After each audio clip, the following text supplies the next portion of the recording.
안녕하세요. 저는 90년생 32살 여자입니다.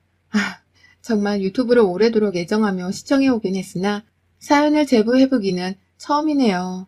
처음엔 내게 일어나지 않을 일이라 여겼기에 관심을 두지 않았고 또 그 후엔 내게 일어나더라도 난 법으로 그리고 내 손으로 직접 머리채를 휘둘러서라도 응징을 할 것이라는 이유로 관심을 두지 않았습니다. 하지만 겪어보니 여기저기 소문을 내면서 퍼뜨리고 공개적으로 망신을 주는 것이 최고로 쉬운 복수이자 내 속이 개운해지는 또 하나의 방법이란 것을 안 지금 저는 열심히 제 사연을 적어내보려 합니다. 큰 재미가 없더라도 사람 하나 제대로 응징한 사이다 사연이니 끝까지 들어주세요. 댓글에 저 따라 욕도 좀 많이 남겨주시고요. 요즘 집 구하기 힘들고 취직하기 힘들다면서 결혼 미루는 젊은 분들이 많으시죠? 못하거나 아예 안 하려는 분들도 많으시고요. 그런 추세를 거슬러 저는 3년 전에 결혼을 했습니다. 제가 20대 때였고 남편은 당시 30 초반이었는데 남편이 그렇게 결혼을 서두르더라고요. 원래 연애 초부터 애정 표현이 지나칠 정도로 많고 또 연인에 대한 관심이 적극적이었던 사람이긴 했습니다. 연애를 1년 반 정도 했는데 사귀기로 한 첫날부터 제 손을 잡았고 이튿날이 채 되기도 전에 퇴근하는 저를 데리러 와서는 회사 앞에서 키스를 하더라고요. 연애 초였고 저도 남편을 이성적으로 좋아하는 마음이 컸었기 때문에 당신은 스킨십이 잦으면 잦을수록 좋다고 생각을 했어요. 저 좋다고 옆에서 자꾸만 애정 표현을 하는 이 사람과는 평생토록 외로울 일이 없겠다 싶기도 했고 그래서 그 흔한 커플들 사이의 애정 표현 문제 같은 걸 전 따로 고민하거나 생각해보지를 않고 살았습니다. 그럼에도 아주 약간 스킨십으로 인해서 당황스러웠던 적을 꼽으라면 사귄 지 3개월도 되지 않았는데 자기 차 트렁크에 1박 2일 여행을 떠날 준비를 하며 옷가방을 챙겨놨던 것, 그리고 정말로 저한테는 한마디 상의도 없이 잠자리를 한번 가져보려 저를 데리고 강원도로 금요일 퇴근길에 여행을 떠났던 것이었어요. 다행히 제가 진지하게 이런 식의 진도를 빼는 건 내키지 않는다고 거부를 했기 때문에 정말로 단 둘이서 손만 잡고 잠이 들기는 했는데요. 그날 차 안에서 저는 내내 이 사람이 혹 변태는 아니겠지 하는 생각이 들더라고요. 그 당시에도 데이트 폭력 같은 건 간간히 일어나면서 사회적 문제로 대두가 되고 있던 상황이었기 때문에 제가 더 이런 걱정을 했었던 것 같습니다. 하지만 그래도 제가 싫다는 말에 제 손에 털끝 하나를 건들지를 않고 또 그 후로는 1박 2일 여행 같은 건 입 밖으로도 꺼내지를 않길래 걱정을 더 하지는 않았어요. 오히려 제 말을 잘 들어주는 게 착해 보였고 오히려 그 후엔 제가 남편을 더 믿음직스러워하며 좋아라 했던 것 같습니다. 결혼 후 결혼을 하면서도 남편하고는 애정전선에 아무 이상이 없었습니다. 저를 좋다고 밤마다 가만 놔두질 않는 남편이랑 나름 신혼도 정말 짜릿하게 잘 보냈고 제가 생각해도 저희 두 사람은 서로를 많이 사랑하고 아낀다 싶었어요. 양가 부모님이 다 지방에 살고 계셨기 때문에 명절 말고는 주변 어른들을 뵐 일도 없었고 그래서 온전히 저희 두 사람의 관계에 집중을 하며 살 수 있었습니다. 시집살이 문제로 결혼 생활을 힘들어할 일도 없었을 만큼 시부모님이 잘해주셨고 남편도 저랑 같이 맞벌이로 돈을 벌어오면서 약간의 야근이 잦은 것 말고는 집안일도 잘 도와주고 저하고의 스킨십을 꾸준하게 이어가며 하고 있었기 때문에 전적으로 남편을 믿어왔어요. 다른 꿍꿍이가 있었을 것이라고는 감히 단 한 번도 생각을 해보지 못하고 살았어요. 그러다 모든 불행이 갑자기 찾아왔어요. 해 쨍쨍한 날의 갑작스러운 우박마냥 제 인생을 아주 송두리째 바꿔놓은 사건이었죠. 회사에서 보통처럼 일을 하고 있었고 하루 종일 왜인지 일도 잘 풀리고 상사한테서 칭찬도 받았고 기분이 너무 좋다며 부서 직원들한테 제 돈으로 커피 한 잔씩을 돌린 날이었습니다. 운수가 참 좋은 날이었는데요. 퇴근길 회사를 나와 지하철역으로 들어가다 말고 한 통의 전화를 받았어요. 제 이름을 부르며 당신이 맞냐고 묻더라고요. 그쪽이 이은호 씨 맞으세요? 전 그쪽 남편의 여자친구입니다. 라면서 아주 당당하게 끝맺음을 맺으며 말을 걸어온 상대의 말에 정말 어이가 없었습니다. 내 남편이면 남편인 건데 본인을 여자친구라고 설명을 하는 건 도대체 무슨 경우인가 싶더라고요. 뭐라고요? 장난 전화하지 마세요. 라면서 대수롭지 않아 하며 전화를 끊으려 했고 그 순간까지도 저와 남편을 둘 다 잘 아는 주변 친구가 장난 전화를 친 것이 분명하다고 생각을 했어요. 혹 술자리 게임 같은 것을 하면서 나를 속여야 하는 상황인 건가 싶어서 저는 끝까지 그 장난에 넘어가지 않겠다면서 일부러 더욱 확고히 내 남편을 믿는 듯 대답을 했죠. 저 퇴근길이에요. 오래 통화 못해요. 끊어요? 라면서 수화기를 제멋대로 끊어버리려 하는 그때 상대방 여자가 본인의 이름까지 밝히면서 자기소개를 하더니 급기야 정말 충격적인 말을 내뱉더라고요. 나 김주영이고 당신 남편이랑 진지하게 교제한 지 이제 1년 좀 넘었고 지금 당신 남편 애를 가졌어요. 임신 6개월이래요. 낳을 예정이고 지금 애 아빠랑은 함께 살림 차리고 살 준비를 하는 중이에요. 내가 그냥 애 아빠한테 맡기고 넘어가려 했는데 하도 이혼을 빨리 안 하길래 그냥 하는 수 없이 내가 직접 나서보기로 했어요. 이혼 언제 해줄 거예요? 언제 하려고 계속 이렇게 뜸들이는 거예요? 애 아빠가 나에 대해서 말을 하긴 했죠? 라고 말입니다. 내 남편의 아이를 가졌다는 김주영 씨의 말이 모조리 다 충격이었는데 교제를 한 지 1년이 좀 넘었고 애 아빠라고 부르는 내 남편이 나하고 이혼을 할 생각까지 하고 있었다니 믿을 수가 없었습니다. 너무 놀라서 일방적으로 제가 전화를 끊었어요. 그런데 그러자마자 제 핸드폰 문자로 사진 하나가 전송되었더라고요. 누가 봐도 임신한 것으로 추정되는 임산부의 배 사진 말입니다. 김주영 씨가 자기 말을 믿어달라고 보낸 것이 분명히 있어요. 그리고 전 그 자리에서 더는 걷지를 못한 채 지하철 역안에 의자 위에 앉아 한참을 구역질이 나오려는 걸 참아가며 앉아 있었습니다. 김주영이란 여자가 남편한테 제게 전화를 했단 말이란 건지 남편도 제게 몇 통이나 전화를 걸어왔어요. 문자로는 어디냐고 나랑 얘기를 좀 하자면서 자꾸만 제 답장을 기다리지 못한 채 똥 마려운 강아지 마냥 문자를 보내오더라고요. 그리고 그날 저는 참 운수가 좋았던 날이었는데 집에 가자마자 남편으로부터 이혼을 해달라는 소리를 들었습니다. 자신이 어쩌다 사랑에 빠진 여자가 있다면서 그놈의 더러운 불륜을 사랑으로 포장을 하더니 그 여자가 아이를 가진 바람에 어쩔 수가 없다며 아직 홀몸이 저랑 이혼하는 게 더 낫지 않겠냐며 저를 급기야 설득하더니 이혼 도장을 찍어달라 했어요. 기가 막힌 건 둘째치고 남편으로부터의 배신감에 전 정말이지 충격에서 쉽사리 헤어날 수가 없었습니다. 남편 앞에서 믿을 수 없다며 이건 다 거짓말이라면서 남편의 말을 들으려 하지 않았지만 제 앞에서 무릎까지 꿇고는 싹싹 빌며 이혼을 해달라는 남편의 태도가 저를 피말라 죽게 만들더라고요. 그날 밤새도록 남편은 눈물까지 흘려가며 제게 이혼을 해달라 했어요. 바로 어제까지만 하더라도 아니 바로 그날 아침 출근을 하며 헤어질 때만 하더라도 내 옆에서 아침을 같이 먹으며 퇴근은 몇 시에 하냐고 저녁은 뭘 먹을 거냐며 평범한 인사를 건네주던 내 남편이었는데 한순간에 이혼을 바라는 남의 남자가 되어 있었습니다. 그간 1년이란 시간을 넘게 날 속이며 두 여자와 두 집 살림 가까운 걸 했단 사실만으로도 저는 더 이상 남편이 더럽고 불결해서 한 침대에서 함께 부부로 살 수가 없었어요.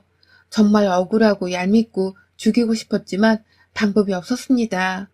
이혼을 해서 그냥 확 이 사람의 인생에서 도망을 쳐버릴 생각을 했고 밤새도록 뜬 눈으로 생각하며 지새우다가 남편의 얼굴을 보기 싫어 새벽에 먼저 출근을 했어요. 그런데 더러운 마음에 순순히 이혼을 해줄까 싶었던 제게 남편의 상간녀가 시비를 걸어왔습니다. 제가 도무지 그냥은 이혼을 해주기 싫도록 말이죠. 그녀는 정말 어마무시하더라고요. 딱 조선시대에 태어났다면 전원이 장희빈이겠구나 싶었을 만큼 사람이 정말 표독스럽고 악랄함이 끝판왕이었습니다. 본인도 직장인인 건지 딱 회사원들 점심시간과 퇴근시간에 맞춰서 제게 지속적으로 연락이 왔어요. 문자든 전화든 연락이 와서는 저를 협박하더라고요. 내가 이혼해달라고 말했잖아요. 왜 빨리 답을 안 하는 거예요? 내 애가 그냥 이렇게 크면 당신이 두 다리 뻗고 잘 살 수 있을 것 같아? 이런 내 자식을 못 보낸 부모님도 결국 더 찾고 조활하시게 될 거야. 그러니 여기저기 팽당해서 후회하기 전에 깔끔하게 이혼하고 헤어져. 라는 말을 밥 먹다 말고 저는 전화로 들어야 했고 또 한 번은 당신은 애도 못 낳잖아. 그래서 지금껏 결혼하고 애 소식이 없었던 거잖아. 근데 난 아니야. 이렇게 바로 오빠 아이를 가졌잖아. 라면서 급기야 제가 아이를 가지지 않고 있었던 것에 대해서 불임 환자를 대하듯이 무리한 말을 쏟아내더라고요.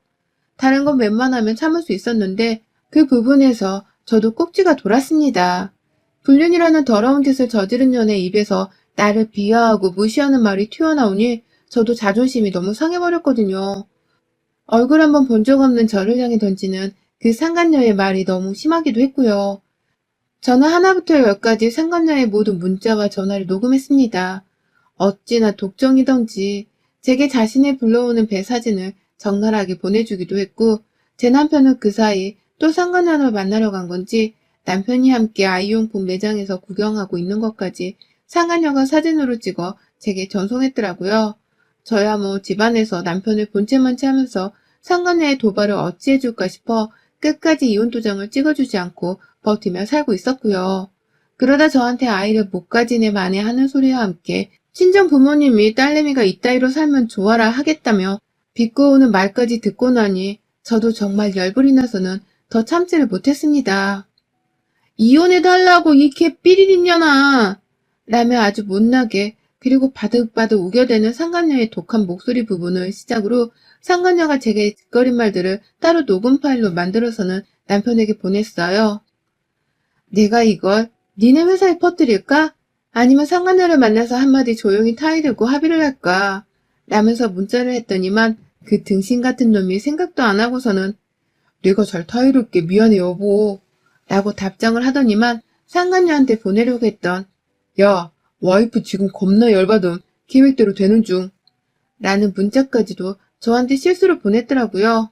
이것들이 쌍으로 나를 앞에서 농락을 하고 있었던 겁니다. 저 진짜 얌전하게 해결하라 했는데 쌍으로 꼴값을 떠는 상간녀와 남편 때문에 너무 열이 받아서 바로 상간녀 고소를 했습니다. 심부름센터를 따로 찾아가서는 상간녀의 연락처를 가지고서 사는 주소랑 직장까지 알아냈고 그 직장으로 고소장을 보내버렸습니다. 남편과의 이혼은 절대 해주지 않고서 오로지 상간녀 소송만을 걸기로 한 것이었어요. 당연히 상간녀는 회사에서 상간녀 소송을 받곤 뒤집어졌는지 제게 또 육두문자를 섞어가면서 전화를 해왔는데 저는 그걸 또 다 녹음을 했고요. 이젠 나도 그냥 연락을 받기만 하면서 무슨 죄인 마냥 당하고 살지 않을 거라며 그날 바로 상간녀의 집으로 쳐들어갔어요. USB 하나에다가 딸내미가 엄연한 조광지처를 욕보이면서 임신 어쩌고 남의 친정 부모님이 어쩌고 하며 저를 비난하는 욕설을 남발하는 걸 죄다 담아서는 그 부모한테 던져주며 깽판을 피웠습니다. 딸내미 가정교육을 어떻게 시켰길래 유부남의 자식을 임신해놓고서 나한테 이런 욕설을 담아내며 협박을 합니까? 도대체 부모가 뭘 가르치며 키웠길래 딸년이 졌다구로 컸냐고요. 임신? 그래서 이혼해달라고? 누구 마음대로 어디 나와서 네 마음대로 키워봐라. 조강지쳐 있는 아버지 밑에서 천년 자식이라고 마음껏 키워보라고. 라면서 남의 집에 쳐들어가 명예훼손 하다못해 형사처벌을 당한다 하더라도 상관없었습니다. 상간녀도 제게 똑같이 욕설을 남발하며 이혼해달라 협박을 해왔었기 때문에 눈에는 눈, 이에는 이였습니다. 천만다행했던 것이 상간녀의 부모는 상식적이더라고요. 게다가 하나 있는 언니란 사람은 본인도 결혼을 해서였는지 지 여동생이 상간을 저질러 임신까지 했다는 소식을 듣고는 제 전화번호를 수소문까지 해서 연락이 왔더라고요. 면목이 없고 어찌해야 할지 모르겠고 자신도 동생이 죽일 만큼 밉지만 뱃속에 애가 불러오고 있다고 그러니 제발 여기서 모든 소송도 취하해주고 합의를 하면 안 되겠냐고 말이죠. 처음엔 3천만 원, 그 다음엔 5천만 원까지 불렀는데 저 아무것도 합의를 해주지 않았습니다. 나도 엄연히 직장 생활하며 벌어놓은 돈이 있고 돈 때문에 부족해하며 살아본 적이 없는 사람인데 제 앞에서 겨우 돈 몇 푼 가지고서 합의를 해달라는 거 솔직히 상간녀를 봐달라는 것과도 다름이 없었어요. 하지만 그렇게까지 했음에도 불구하고 상간녀는 더욱 치열하게 제게 또 연락을 해오며 그렇게 해봤자 소용없다. 당신 남편은 이제 내 남편이 될 거고 내 아이는 아주 건강하게 자라고 있어. 딸이래. 이 남편이 내 딸바보가 될 날이 머지 않았어. 더 마음고생하며 추잡스러워지기 전에 이혼하고 정리 좀 하자. 라고 하더군요. 지긋지긋한 거머리 같은 년이라는 말까지 던져가면서 말이죠. 이게 정말 저를 너무 순진하게 봤더라고요. 그래서 양심적인 지네 언니한테 조근조근 합의는 없다고 타일렀더니만 저를 아주 좋은 사람이라고 전해 들었는지 더욱 발악을 하는 꼴이 절 더 자극적으로 만들었습니다. 결국 저는 상간녀의 회사까지 쳐들어가 버렸어요. 저도 직장인이라서 이 집만큼은 정말 저도 스스로 쪼개 팔렸는데 남의 가정 박살내고 임신한 처녀인 김주영 씨는 오죽할까 싶더라고요. 수출 관련 회사였는데 코로나 시국에도 일이 잘 되고 있었던 건지 직원이 수십 명 정도 있는 거뜬한 회사였습니다.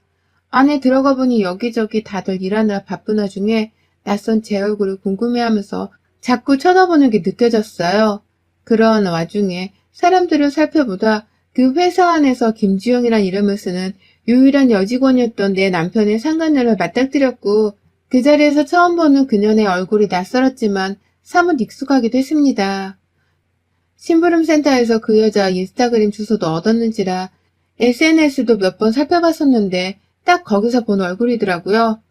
도무지 상관이라고는 할 수가 없을 것 같아 보이는 착하고 순하게 생긴 얼굴, 거기에 내 남편의 아이를 임신했다는 튀어나온 배까지 모든 게 상하늘을 가리키고 있었습니다. 그리고 전 그 자리에서 제가 준비해간 스피커에 김주영 씨가 내게 했던 말들을 틀어놓은 채 김주영 나와? 내 남편이랑 불륜을 저지른 것도 모자라 내 남편 아이를 가지고서는 조강지처한테 이혼하라고 육두문자를 날린 그 상간년 얼굴 좀 보자. 당장 내 앞에 나와. 라면서 일부러 김주영 씨가 누군지를 모르겠단 듯 엄한 여직원들을 잡아가면서 바득바득 소리를 질러댔습니다. 그 와중에 스피커에서는 계속해서 김주영이 제게 했던 이혼에 대한 거친 말들을 욕설과 함께 섞어져 나왔고 그 회사 직원들의 얼굴이 점점 핏기를 잃어가는 듯 하더니 하나같이 김주영을 바라보더라고요. 그녀는 손을 바들바들 떨면서 제자리에 앉아 어쩔 줄을 몰라 하고 있다가 겨우 남직원 몇 사람이 저 멀리서 내보내려고 하니 그제서야 어디 회사 안 휴게소로 들어가려 하는 듯 보였는데요. 저는 그녀의 뒤통수에 대고서는 한마디 더 날렸습니다. 네가 사람이면 남의 남편이랑 불륜을 저지르고서 얘를 가졌을 때 미안하다고 사과를 했어야 하는 거야. 네가 그따위로 내게 이혼해달라 협박을 했으면 안 되는 거였다고. 너 아주 나한테 잘 걸렸다. 내가 니년 어디 얼마나 애 낳고 잘 사는지 평생 두고 볼 거야. 네 애가 유치원 입학하고 초등학교 입학하고 중학교, 고등학교, 대학 입학할 때에도 매번 찾아가서 니년이 상간을 저지르고서 낳은 자식이라는 걸 네 자식한테 알려줄게. 그게 네가 저지른 짓에 대한 업보인 줄 알아. 알겠니? 라며 회사원들 앞에서 그녀를 뭉개줘 버렸습니다. 솔직히 그러고도 화가 다 풀리진 않았지만 도망치듯이 휴게소에 들어가려는 상간녀의 표정이 아른거려 속이 시원하긴 하더라고요. 진짜로 그 여자가 아이를 낳고 또 결혼식을 하거나 할 때마다 내가 작정을 하고 스피커랑 상간녀가 보낸 사진 혹은 문자까지 죄다 출력을 해서는 증거물로 들고 쳐들어가야겠다고 생각을 했네요. 그날 집에 가는 길에 상간녀는 또다시 제게 연락을 해와서는 가만히 안 둘 거라며 내 남편이랑 결혼해서 사는 모습을 보고만 있지 않을 거라면서 저주를 퍼붓더라고요. 얘를 꾹 낳아서 저를 낙동강 오리알로 만들 거다 어쩌다 하면서 말이죠. 그런데 그 독하던 전화를 끝으로 한동안 연락이 없던 상간녀가 일주일이 넘어서야 연락이 왔어요. 지가 유산을 했다고 말이죠. 이게 다 너 때문이야. 내가 너 때문에 유산을 했다고. 내 아이 죽인 살인마야. 내 아이 돌려내. 당장 돌려내. 라면서 이성을 잃은 채 화를 내면서 소리를 치는 상간녀의 말에 저는 순간 이러면 안 되는데 환호를 질러버리고 말았습니다. 유산을 했다고? 아, 유산했냐? 너 유산했냐? 라면서 몇 번이고 상간녀로부터 아이를 확인하는 지독한 말을 내뱉었습니다. 내 남편이랑 바람나서 이혼해달라고 괴롭히던 상간녀가 했던 짓을 생각한다면 저는 이러한 말들은 아주 약과에 불과하다고 생각을 했어요. 그걸 상간녀도 잘 알아서인지 처음엔 불같이 화를 내다가 저의 환호에 자기도 어리둥절하더니 네가 뿌린 대로 거두며 사는 중인 거다. 그러게 애 가지고서 마음 좀 곱게 먹지 그랬어. 애 엄마 주둥에서 튀어나오는 말들이 죄다 저주뿐이니 하늘에서 하나님이 내 편 들어주겠다고 얘를 데려갔네. 아주 잘됐다. 유산을 축하해. 라고 하는 저의 말에 자기도 기가 막힌다면서 말문이 막혀 어쩔 줄을 몰라 하다가 결국 눈물을 흘리더라고요. 지 애기 돌려달라고 힘이 빠진 채로 말을 하다가 결국 제 수화기를 붙잡고서는 가만 안 두겠다며 한참을 흐느적거리기만 했어요. 그런 상간녀에게 저는 어떻게든 내 핑계를 대면서 얘를 되찾고 싶으면 마음대로 해봐. 네가 날 고소해도 좋고 내 남편을 끝까지 붙들고 살려해도 좋으니 하고 싶은 대로 해봐. 지금 법적 남편의 와이프는 나고 넌 상간녀야. 나도 너 지구 끝까지 쫓아다니면서 니년이 저지른 부도덕한 짓거리들을 다 낱낱이 떠버리고 다닐 거야. 다음은 니네 부모 직장일 수도 있고 네가 내 남편이랑 치를 결혼식장일 수도 있어. 어디 마음대로 해봐. 나도 마음대로 할 테니까. 라면서 신나는 경고를 날리고서야 전화를 끊어버렸습니다. 상간녀는 그 후로도 제게 여러 차례 문자를 보내왔고 뭐 대충 지 아이를 잃게 한 게 다 저 때문이라면서 제가 준 스트레스 때문에 자기가 마음고생이 심했다고 하더라고요. 그러면서 회사에 찾아봤던 것, 그리고 자기 집에 쳐들어왔던 것까지 다 싸잡아서 명예훼손의 주거침입죄까지 거들먹거리며 고소를 하겠다고 하길래 저는 난 상간녀 소송이라는 문자만 달랑 보내면서 제 방식으로 상간녀 문자를 씹었습니다. 상간녀는 계속해서 답장을 해오며 언뜻 보니 욕은 날리는 중이었지만 저는 한결같이 난 상간녀 소송이라고 약을 올렸고 급기야 저에게 이를 못 가졌던 소리를 했던 게 생각이 나서 유선 어떡해 라며 약을 올렸네요. 그날 남편은 집 불륜녀로부터 얘를 잃었다는 소리를 들은 건지 내내 남남처럼 집안에서 말도 안 섞고 살고 있다가 갑자기 제 앞에 와서 무릎을 꿇대요. 자기야 잘못했어. 내가 뭔 짓을 한 건지도 모르겠는데 나 이제부터라도 진짜 정신 똑바로 차리고 살게. 라고 하면서 말이죠. 이제 보니 이 자식도 상간녀한테 애무죄로 발목이 잡혀서 어쩔 수 없이 저랑 이혼을 해야겠다며 상간녀 장단에 따라 이혼 얘기를 꺼내고 있었나 보더라고요. 지도 불륜이 얼마나 추잡스러운 짓인 줄은 알고 있었던 것이었죠.